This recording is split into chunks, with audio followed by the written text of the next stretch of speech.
अन्ना सौकर उठी तो उसने देखा कि बाहर का नजारा पूरी तरह बदल चुका था। पूरी कॉलोनी में पानी भर गया था, जैसे कोई समुद्र हो, और पानी अब घरों के अंदर भी आ रहा था। उसने जल्दी से अपना सामान पैक किया और अपने बेटे को लेकर वहां से निकलने की तैयारी करने लगी। जब वह घर से बाहर निकली तो देखा कि सीढ़ियों पर पड़ोसियों की भीड़ लगी हुई थी और सब लोग जान बचाने के लिए ऊपर की तरफ भाग रहे थे। अन्ना ने भी अपने बेटे को पीठ पर उठाया और ऊपर जाने की कोशिश करने लगी, लेकिन सीढ़ियों पर इतनी भीड़ थी कि रास्ता पूरी तरह जाम था। कोई और रास्ता न देख अन्ना दूसरी तरफ की सीढ़ियों की ओर भागी। वहां उसने देखा कि जो लोग अभी कुछ देर पहले हॉल में खड़े थे वे पानी में गिर रहे थे और मदद के लिए चिल्ला रहे थे। अन्ना बिना रुके और ऊपर चढ़ने लगी, लेकिन ऊपर की मंजिलों पर भी बहुत भीड़ थी। कुछ लोगों को अभी खतरे का अंदाजा नहीं था, इसलिए वे दूसरों को अपने घरों में पनाह दे रहे थे। तभी अन्ना को एक जानी पहचानी आवाज सुनाई दी। वह बात करने के लिए रुकी, लेकिन पलक झपकते ही उसका बेटा गायब हो गया। वह घबराकर उसे ढूंढने के लिए एक फ्लैट में घुस गई। काफी देर ढूंढने पर भी बेटा नहीं मिला और अचानक पानी का एक तेज बहाव आया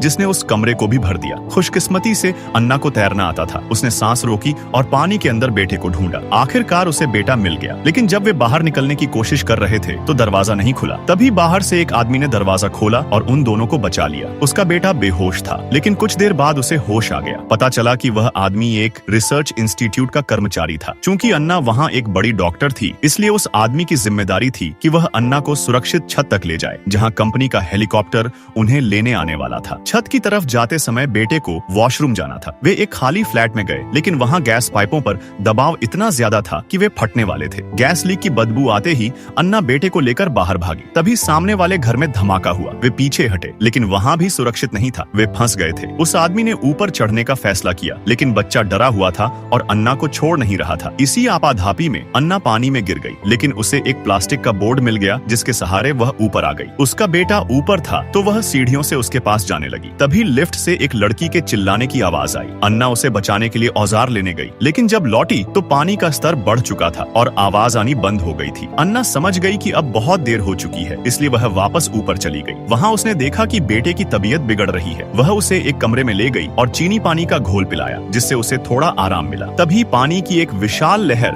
उनकी इमारत की तरफ आती दिखी। वे जान बचाकर सीढ़ियों से भागते हुए किसी तरह छत पर पहुंच गए। जैसे ही वे छत पर पहुंचे, वहां मौजूद बचाव दल ने बेटे का सिर मुंडा दिया और उसे अपने कब्जे में ले लिया। बाद में पता चला कि वह लड़का अन्ना का सगा बेटा नहीं था, बल्कि रिसर्च इंस्टीट्यूट द्वारा बनाया गया एक नया इंसान था। इंस्टीट्यूट वाले उसे बहुत पहले ही वापस लेना चाहते थे, लेकिन अन्ना ने अब तक उसे बचा कर रखा था। मगर इस आपदा के कारण अब वह उसे और नहीं बचा सकी। और फिर पार्ट 2 के लिए लाइक करें।